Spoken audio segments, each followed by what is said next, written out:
La red de telecentros extremeños presenta Ciberactívate, ciudadanía activa en la era digital.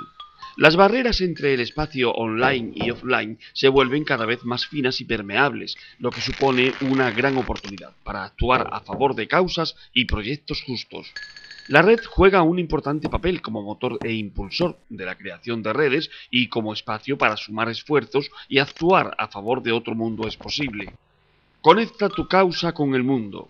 Estamos ante nuevas formas de activismo social, una nueva ciudadanía global que logra unir a millones de personas para actuar a favor de las causas a las que son sensibles. Aprende a formar parte de la ciudadanía activa y responsable en la era digital, en el taller Ciberactívate. Si crees en la sostenibilidad, en la solidaridad y en la necesidad de nuevos medios de comunicación, este es tu sitio. En el taller conocerás diferentes plataformas y herramientas para ciberactuar y aprenderemos juntos a crear nuestro propio espacio para la acción.